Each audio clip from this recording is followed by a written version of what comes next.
Hola, ¿qué tal? Muy buenos días, estimado Héctor. Gracias por la calurosa bienvenida y por supuesto aprovecho para saludar a quienes están conectados y siguiendo estas jornadas, estas cuartas jornadas de farmacovigilancia y tecnovigilancia que organiza el Cenafit de la mano del DIGEMIT, a quienes están conectados en esta sala de Zoom que de manera muy afortunada y con mucha alegría veo que está llena esta sala y también por supuesto les envío un cordial saludo a quienes están siguiendo la transmisión vía el canal de YouTube. Voy a iniciar con compartir mi pantalla. Les voy a pedir por favor si me dejan saber ya sea por un mensajito en la sala o en el apartado de chat si ya pueden ver mi pantalla por favor. Está visualizando, doctor, adelante. Fantástico. Ok, pues como ya bien lo mencionaba mi estimado Héctor, estoy aquí para hablarles de un tema que me parece bastante interesante y relevante para este proceso, déjenme decirlo así, no solo evolutivo, sino de consolidación que la farmacovigilancia en Latinoamérica está teniendo. Estoy aquí para hablarles de no solo reacciones adversas o eventos adversos, sino también para hablarles de las señales de seguridad. Esta presentación la hago a nombre de un equipo que hemos consolidado en este año varios profesionales de la farmacovigilancia en Latinoamérica, del equipo de farmacovigilancia en español. Así es que espero y esperamos disfruten esta presentación, no sin antes también agradecer y reiterar este reconocimiento que hacemos a la doctora Kelly, a la doctora Cecilia y a la doctora Giovanna por estas fantásticas jornadas en esta materia, en este caso, esta campaña número 4 de farmacovigilancia y tecnovigilancia. Para iniciar mi presentación, me gustaría compartir algo que me parece muy relevante, enfatizar que esta presentación persigue fines 100% educativos y todo lo que aquí ustedes escuchen, observen en las diapositivas, vean que yo enfatizo y enuncio, hace razón de mi punto de vista único y exclusivamente personal y por lo tanto no representa el punto de vista ni de la compañía en la que actualmente laboro, ni mucho menos de las asociaciones o las organizaciones o instituciones con las que también estoy colaborando en materia de farmacovigilancia. Habiendo dicho esto, cuando hablamos de ideas, cuando hablamos de conocimientos, me parece que vale la pena reflexionar un poco acerca de los elementos que podemos llegar a conocer y a no conocer. ¿Por qué? Porque lo decía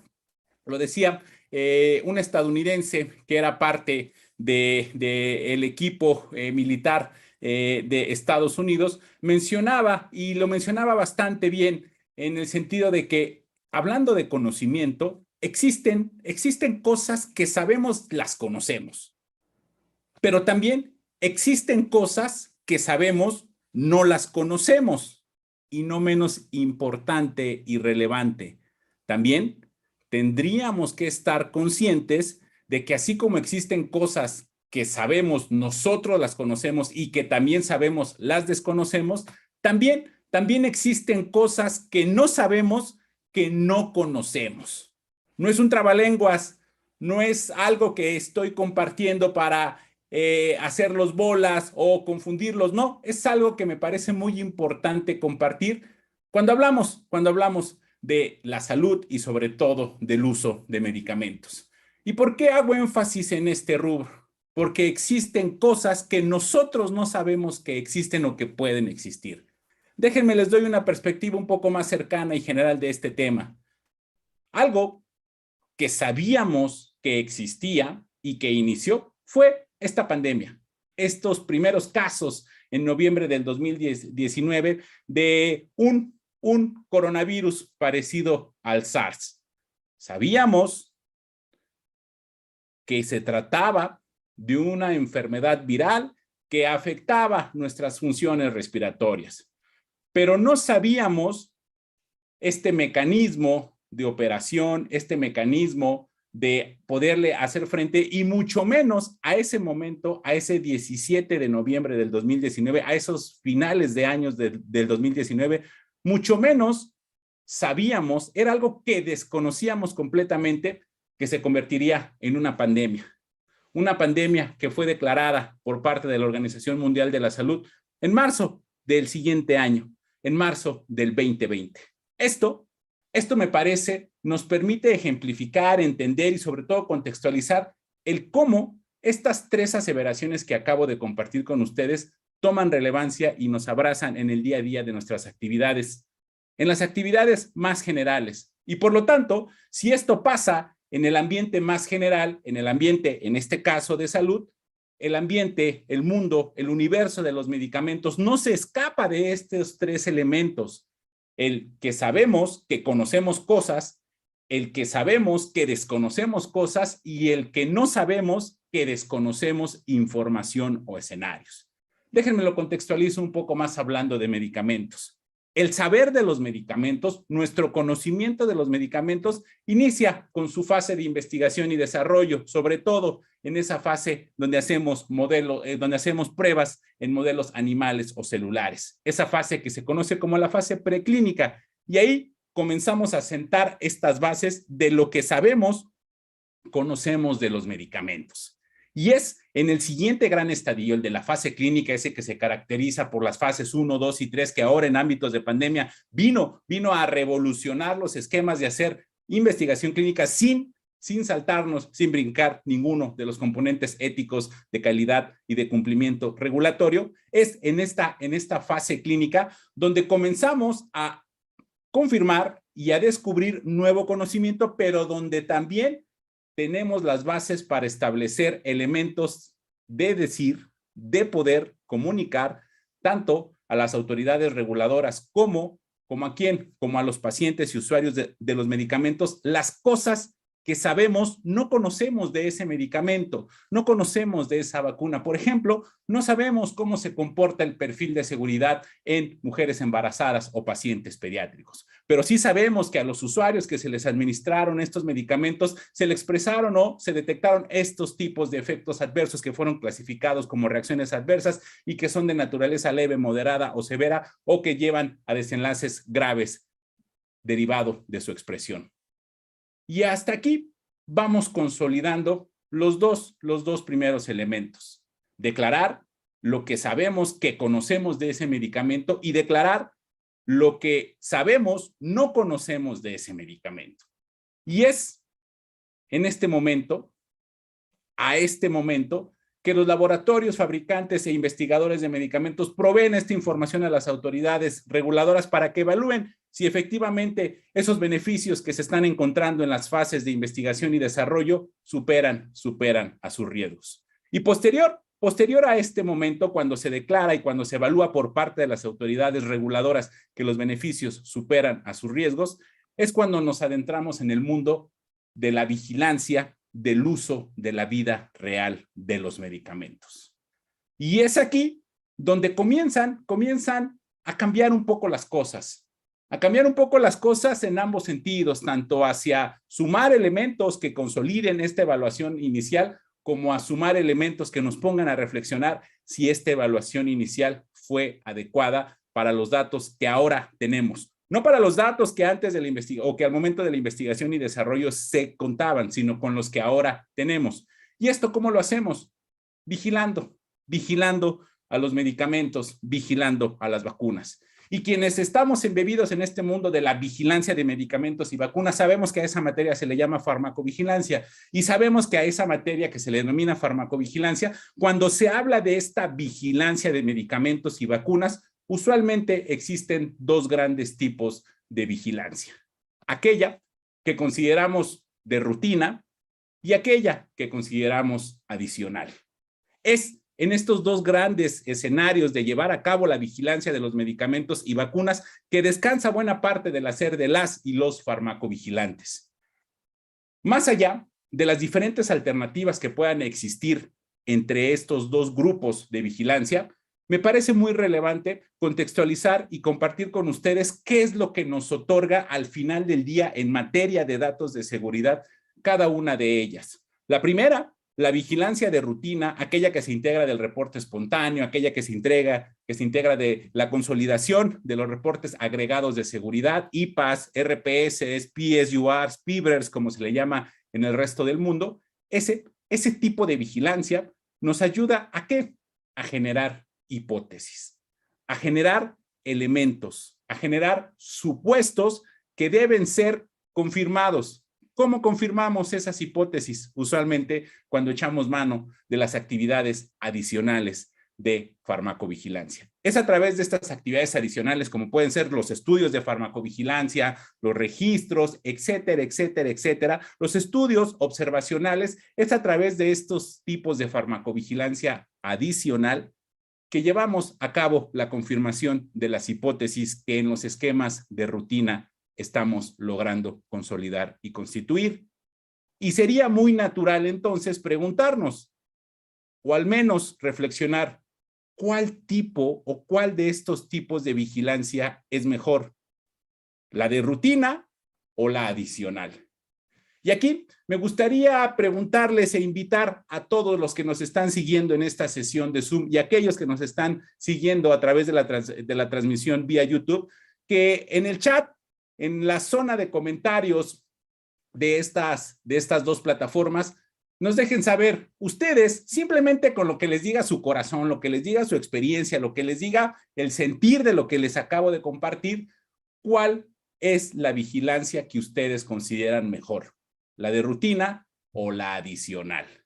Vamos a dar unos cuantos segundos para mirar quiénes de los que estamos aquí conectados dice A, dice B, cuál es la que consideran que es mejor vigilancia, la adicional, la de rutina. Ya Paulina Sandoval nos informa que es la adicional. Licas Astoca nos dice que es la adicional. Arostegui García, que no alcanzo a ver el nombre, nos dice que es la adicional. Por ahí ya nos están respondiendo que se considera que uno de los elementos más adecuados para hacer vigilancia es la vigilancia adicional. De hecho, puedo decir que la mayoría han respondido que es adicional. Julia es la primera que nos dice que debe ser mixta. Luna nos dice que es adicional, la que considera mejor. Judith también nos habla de que es adicional la que considera mejor. Y les tengo que decir que estas respuestas hacen mucho sentido con lo que nos han contado que sucede en la vigilancia de medicamentos. ¿Por qué? Porque nos han contado que los aspectos vinculados a la vigilancia de rutina, como es el reporte espontáneo, se parecen a nuestra querida Betty la Fea. La que deja las cosas ahí, la que no parece tan atractivo, la que parece que si está o no está da lo mismo, etcétera, etcétera. Y nos han contado que las actividades adicionales de vigilancia de los medicamentos son las que en verdad funcionan, las que en verdad nos van a dar ese valor agregado, las que nos van a ayudar a ver esos datos de farmacovigilancia de una manera diferente, de una manera consolidada, robusta, cuando no necesariamente esto es cierto. Ya por ahí mencionábamos algunas de las personas que nos compartían su perspectiva, nos hablaban de aspectos mixtos, de aspectos en donde ambas son de relevancia y no necesariamente el decir que A es mejor que B o que B es mejor que A nos llevará a un escenario de estar en una posición correcta, no conceptual, correcta no para una legislación, sino correcta para el beneficio que la farmacovigilancia tiene que otorgar ¿a quién? A los usuarios de los medicamentos. Déjenme les cuento un poco de lo que sucede, por ejemplo, en términos de qué tanto los datos que se generan en estas ambas esferas de la farmacovigilancia, la de rutina y la adicional, tienen incidencia, por ejemplo, en las decisiones o las acciones que toma la Agencia Europea de Medicamentos. En un reporte de las actividades que ellos llevan a cabo a razón de desde qué fuentes están identificando mayores y nuevos datos de seguridad, en una información que ellos comparten, nos informan que más del 70% de la información de seguridad que ellos están colectando, que les permite generar hipótesis en materia de farmacovigilancia, proviene de la vigilancia de rutina, de esas actividades de las cuales no necesariamente consideramos que son las más adecuadas y robustas cuando de farmacovigilancia se trata. Y como pueden ver, El aporte que tienen los ensayos clínicos como los que estábamos conversando o aquellos ensayos clínicos que se hacen en la fase de posautorización de los medicamentos va por ahí de un 16%. Reitero, no significa que A sea mejor que B o que B sea mejor que A. Todo va a depender de qué estamos intentando encontrar y consolidar. El hacer de la farmacovigilancia se vincula sí con la generación de datos que vienen de estas fases que ya hablamos, pero también con la consolidación de hipótesis que deben ser probadas, que deben ser evaluadas. Hablemos un poco más del proceso de rutina. Cuando colectamos reportes de casos espontáneos, estos famosos reportes de la farmacovigilancia de rutina, la farmacovigilancia que además llamamos pasiva y que desde ahí empezamos a denostarle esta falta de rigurosidad y de fuerza, colectamos reportes, reacciones que pueden ser consideradas graves, reportes, reacciones, eventos no graves, e incluso, ojo, algo que usualmente no nos dan los ensayos clínicos de investigación y desarrollo de un medicamento, colectamos información y experiencia de uso de un medicamento en poblaciones especiales, pero también colectamos información que no esperábamos, colectamos eventos no esperados. ¿Y esto por qué es importante? Porque en el principio del proceso de farmacovigilancia, cuando se colectan estos reportes, usualmente se trazan tres grandes estadios. El de la clasificación de ese reporte es un reporte grave, no grave, esperado, no esperado, simplemente para diligenciar y priorizar el manejo de esa información de seguridad. También llevamos a cabo la integración de esta información a nuestra base de datos y no menos importante, llevamos a cabo una evaluación y análisis. Y esta evaluación y análisis usualmente la asociamos con determinar asociación causal. Eso es correcto. Y esto se queda registrado ¿en dónde? En nuestra base de datos de seguridad. Pero ojo, los procesos de farmacovigilancia de rutina no terminan aquí. No terminan con la evaluación individual de la causalidad de cada uno de los reportes que de manera individual se reciben. Incluso no termina diciendo que la asociación causal no puede ser evaluada derivado de la falta de información. Afortunadamente, el hacer de la farmacovigilancia trasciende y tiene como parte de sus procesos de rutina a una actividad que independientemente del grado de información que tengamos de ese reporte, es decir, con que sea un reporte que tenga los 4 datos mínimos necesarios, vive y opera. Ese proceso es el proceso del manejo o gestión de las señales de seguridad. ¿Por qué? Porque este proceso de señales de seguridad, cuando se trata de, por ejemplo, métodos cuantitativos, lo único que toma es el evento y el probable medicamento sospechoso. Lo único que toma para poder llevar a cabo el primer gran momento, que es la detección de una señal de seguridad. Esto que les acabo de contar, pues les habla de una teoría que les estoy compartiendo.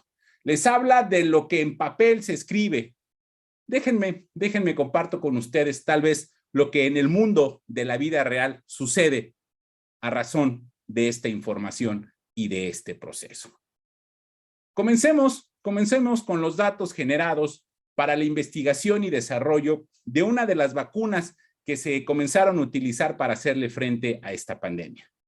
De esta vacuna que se desarrolló contra COVID-19, se consolidaron en esos momentos iniciales 4 ensayos clínicos que fueron conducidos en Reino Unido, Brasil y Sudáfrica, en donde se consolidó información de alrededor de 24,000 sujetos, todos ellos mayores o igual de 18 años, y de estos sujetos, 12,000 aproximadamente recibieron al menos una dosis de esa vacuna y 10,000 recibieron al menos la segunda dosis.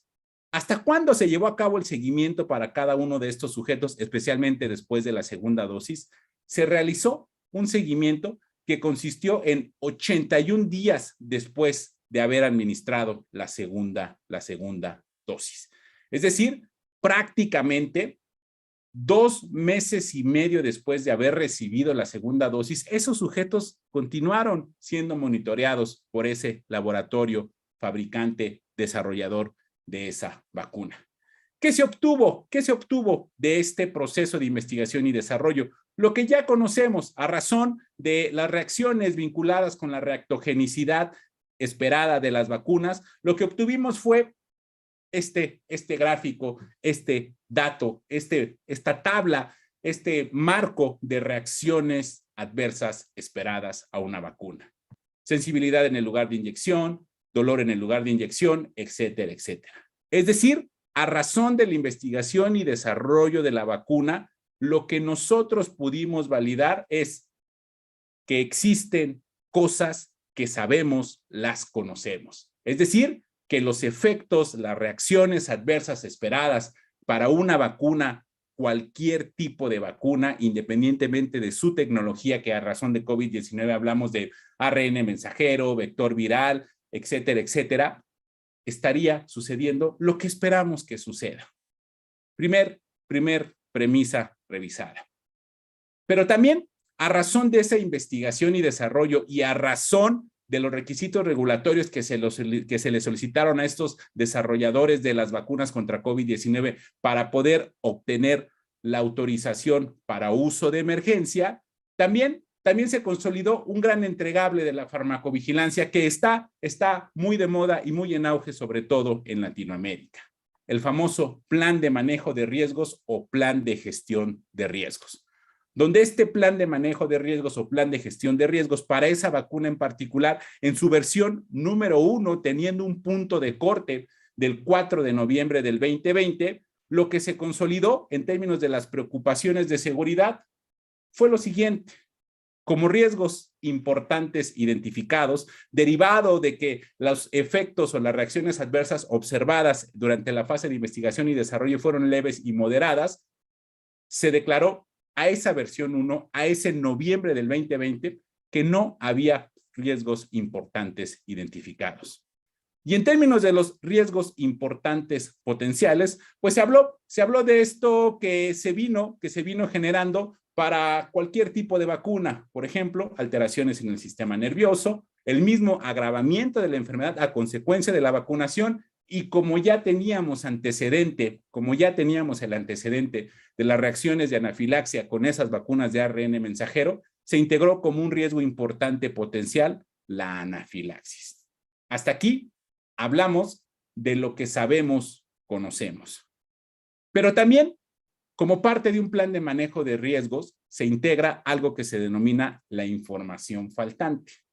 Y es aquí, en este rubro de información faltante, donde logramos declarar lo que nosotros sabemos que no conocemos. Es decir, declaramos que no conocemos cómo se comporta el perfil de seguridad en su uso de embarazo y lactancia, cómo se comporta el perfil de seguridad de esta vacuna en pacientes inmunocomprometidos, cómo se comporta el perfil de seguridad en pacientes que ya se encuentran delicados a razón de otras comorbilidades, cómo se comporta el perfil de seguridad en pacientes con desórdenes autoinmunes o inflamatorios, qué tipo de interacciones puede existir con otras vacunas y, por supuesto, declaramos a ese momento que no conocemos el uso o la seguridad a largo plazo.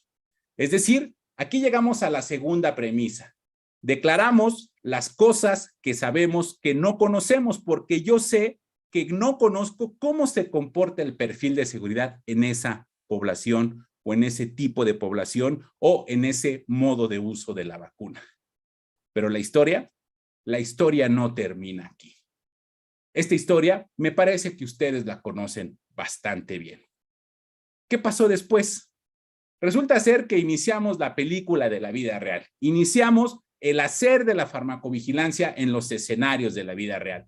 Y a razón de esas primeras vacunas administradas en Europa, resulta ser que en marzo del 2021 se llevó a cabo una notificación y un análisis preliminar de datos de seguridad colectados. ¿A razón de qué?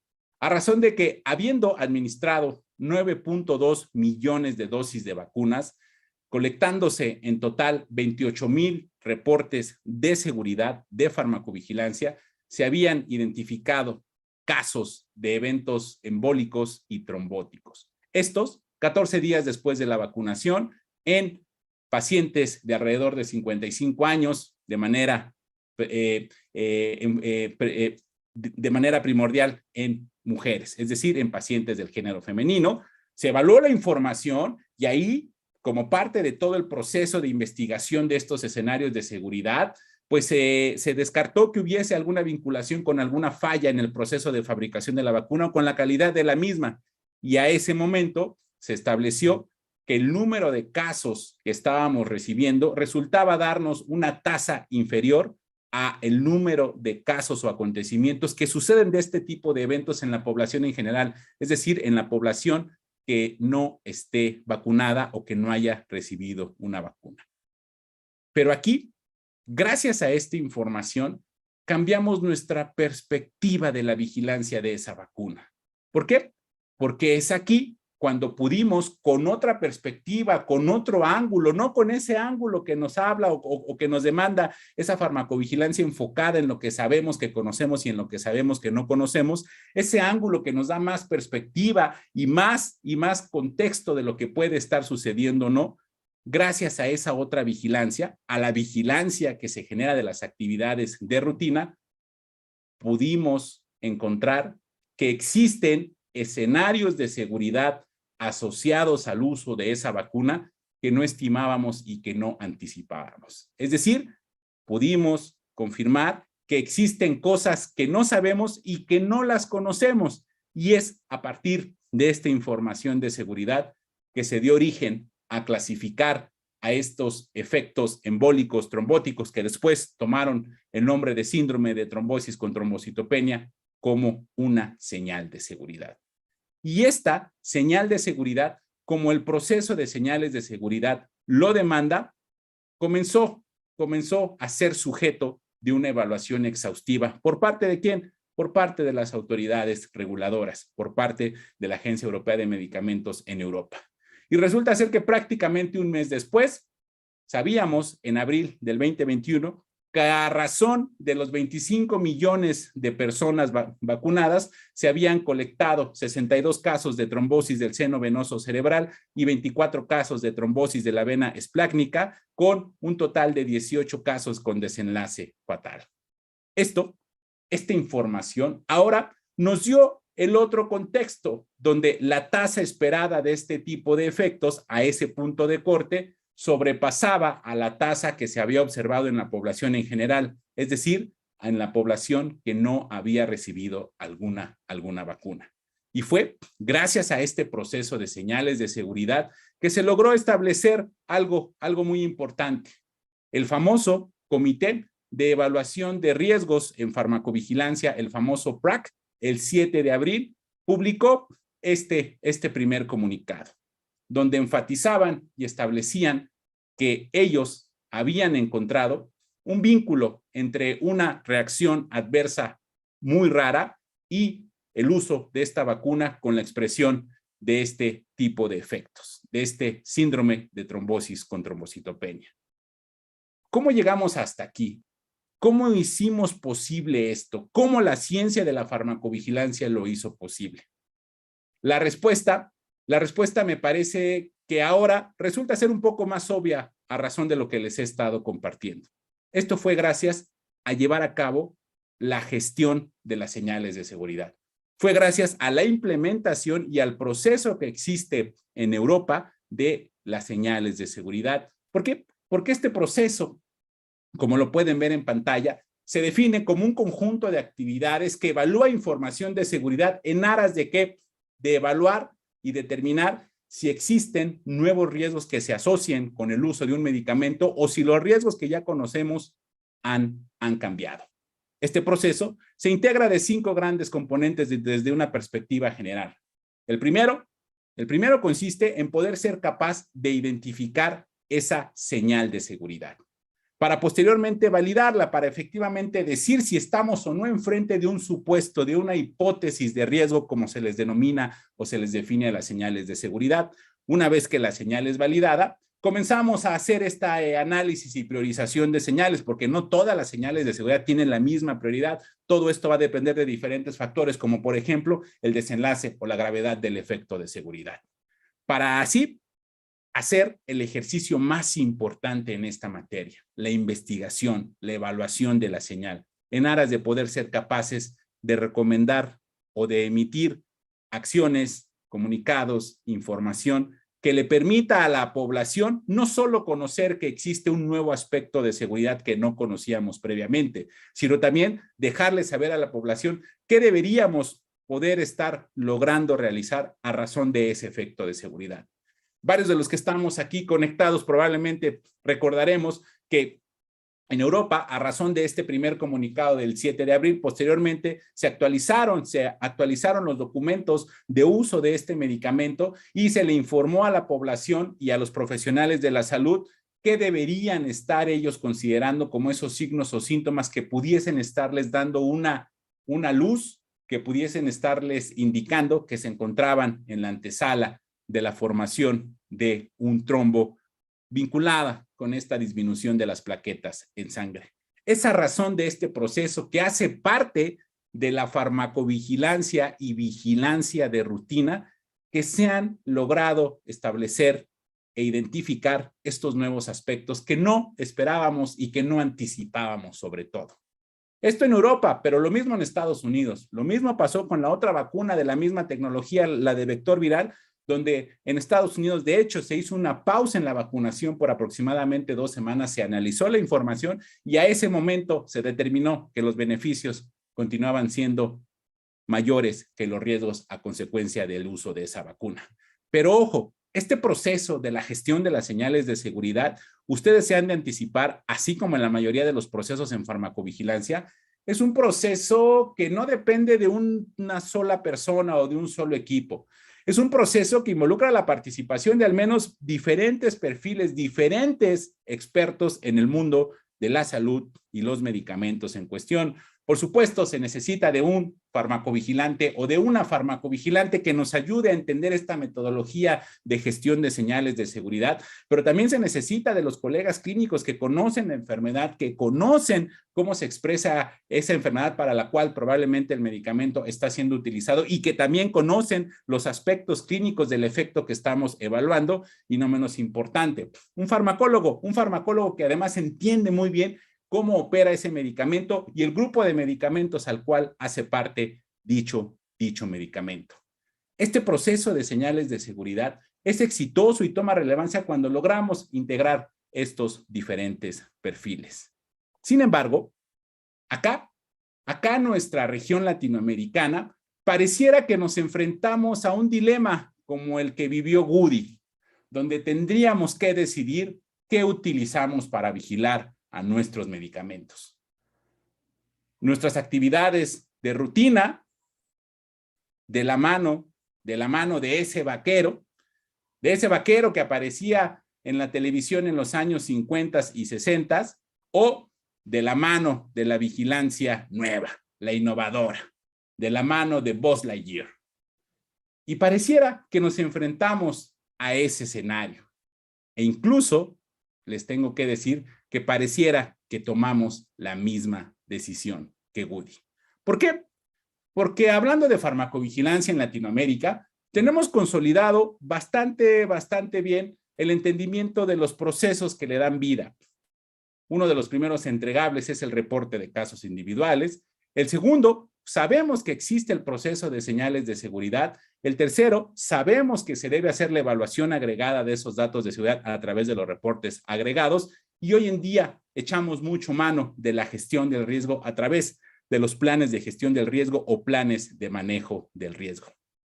Sin embargo, para reportes de casos individuales, para evaluación agregada y para gestión del riesgo, usualmente en nuestros marcos regulatorios, en nuestros manuales de operación, en los procesos que se nos requieren, usualmente existe un marco, una legislación, un proceso que se demanda, un requerimiento a seguir, una guía de cómo hacerlo, una guía de qué constituye el entregable de ese proceso. Pero cuando se trata de señales de seguridad, prácticamente la más grande referencia de un proceso de señales de seguridad se encuentra embebido en nuestros requisitos de integración de los reportes agregados de seguridad, de los IPAs, de los RPS, de los PSURs, de los PIBRs. ¿Por qué? Porque a razón de este nuevo formato de la guía ICH-E12, hay un componente que claramente describe que hablemos de las señales de seguridad. Pero usualmente dado que el proceso se embebe en otro macro proceso de la farmacovigilancia que también es de rutina, usualmente para hacer señales de seguridad, llevamos a cabo la implementación y las actividades de esta materia de la farmacovigilancia cuando nos toca elaborar ese reporte agregado de seguridad, y lo hacemos entendiendo que para poder establecer o detectar una señal de seguridad debemos tener información de calidad, información grado 4, grado 3, cuando esto no es necesariamente cierto si se trata del primer estadio, el primer estadio que consiste en la detección de la señal de seguridad. Es por ello que este proceso nos está llamando, nos está alertando. ¿A razón de qué? De que podamos regresarle, otorgarle el valor que él mismo tiene, el valor que le otorga a este fin que estamos buscando ustedes y nosotros, que es proteger a nuestros pacientes, a los pacientes, de los daños que pueden llegar a generar el uso de medicamentos y vacunas. Y esto no es coincidencia y no es una situación que su servidor de manera personal haya entendido o haya tomado. Es, de hecho, un elemento que si revisamos el marco regulatorio de las legislaciones o de la legislación en Europa, existe un módulo específicamente diseñado para decirles a los fabricantes de medicamentos y vacunas cómo podrían llevar a cabo señales de seguridad y cómo es un proceso que independientemente de los otros, reportes espontáneos, reportes agregados, gestión del riesgo cuando aplique, debería estarse conduciendo. Y de hecho, tampoco es casualidad que a unos minutos previos de la participación de su servidor, estuviera aquí mi querido amigo Salvador Alvarado, y le digo amigo, pues porque somos mexicanos ambos, en donde, por ejemplo, de la mano del Uppsala Monitoring Center, al menos tenemos dos grandes referencias. La primera de ellas consiste en un manual, en una guía que ellos publicaron recientemente, y cuando digo recientemente me refiero a hace unos cuantos años, de cómo llevar a cabo la detección de señales de seguridad en aquellas bases de datos pequeñas. Es decir, cómo llevar a cabo detección de señales de seguridad y gestión de las mismas en aquellas entidades en las cuales carecemos de este gran volumen de información. Un manual, una guía disponible para cualquier persona interesada en el hacer de la farmacovigilancia. Y no menos importante, en este ámbito de la pandemia, además, acaban de publicar el año pasado, a finales del año pasado, una nueva metodología que proponen ¿para qué? Para llevar a cabo la gestión de señales de seguridad de manera cuantitativa. Ojo, esto no significa que esta nueva metodología que se denomina BG Group estaría reemplazando a las metodologías que ya conocemos como son las del método bayesiano, que de hecho se utiliza en el Uppsala Monitoring Center. Se está publicando, se está proponiendo esta nueva metodología de gestión de señales de seguridad en primera instancia para la identificación de las mismas. ¿Para qué? Para sumar arsenales a esta imprescindible necesidad que tenemos de poder detectar información de seguridad que resulte ser una hipótesis de riesgo y que esa hipótesis de riesgo en el sistema de farmacovigilancia deba ser investigada para poder tomar acciones o no, según sea el caso. Con esto que les estoy contando y que les he venido compartiendo y sobre todo, por ejemplo, con lo que también mi estimado Salvador ya compartió con ustedes, pareciera que sería justo decir que así nos encontramos las y los farmacovigilantes en Latinoamérica, librando esta batalla para poder tener mejores sistemas de farmacovigilancia, mejores formas de hacer farmacovigilancia, no por nosotros los farmacovigilantes, sino por nuestros queridos pacientes, por los que a quienes debemos este hacer de la farmacovigilancia. ¿Y cómo lo hemos estado haciendo? Actualizando nuestras legislaciones, actualizando nuestros sistemas, echando mano de VigiFlow, de e-reporting para la industria, etcétera, etcétera. E incluso, como también ya lo mencionaba Salvador, convirtiéndonos en miembros de ICH, como ha sucedido en Brasil y en México recientemente. Pero pareciera que en esa batalla, en esa lucha en el buen sentido que estamos viviendo en los ámbitos de la farmacovigilancia, pareciera que no lo estamos logrando en la forma que quisiéramos llevarlo a cabo. ¿Por qué?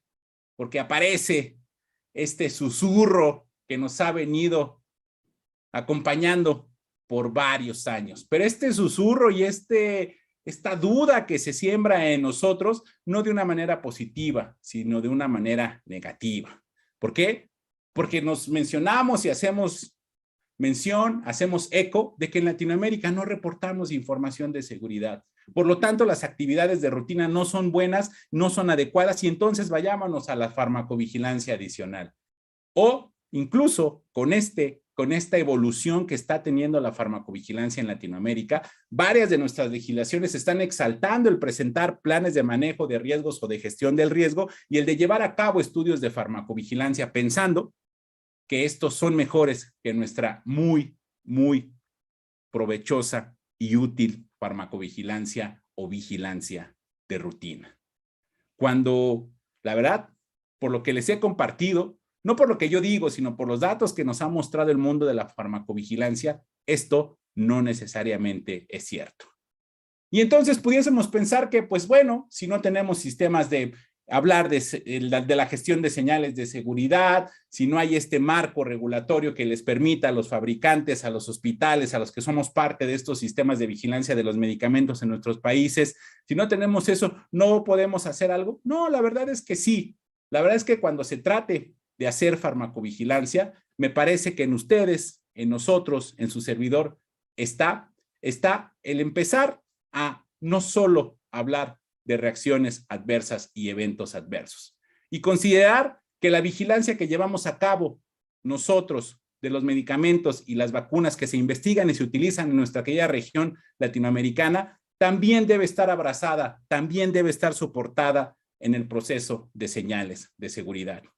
Y les quiero decir que no hay esfuerzo pequeño, que no surta frutos o haga una diferencia. Y esto se los digo desde la matemática más pura. Cuando no hacemos nada en comparación a llevar a cabo un esfuerzo pequeño, pero de manera consistente, los datos hablan por sí mismos. El no hacer nada, sin duda alguna, nos seguirá manteniendo en el mismo lugar. Y el hacer un pequeño esfuerzo en el día a día de mis actividades, en el día a día de mi alcance de operación, en el día a día de mi alcance de responsabilidades, aunque sea mínimo, pensando en este caso en señales de seguridad, me parece que nos irá poniendo, así como nos ha puesto en otros esquemas de la farmacovigilancia, en un mejor lugar para la farmacovigilancia y para nuestros pacientes que confían y depositan en nosotros buena parte de su salud. Muchísimas gracias por su atención. Gracias a quienes han seguido esta transmisión a través de YouTube. Gracias a quienes están aquí en la sesión de Zoom. Y los invito a que sigamos en contacto en cualquiera de mis redes profesionales y mis redes sociales. Y también los invito a que sean parte del grupo en LinkedIn de Pharmacovigilance en español. Muchísimas gracias de verdad. Y si es que hubiese alguna duda, pregunta o comentario, me dará mucho gusto poder seguir esta conversa con ustedes. Gracias nuevamente.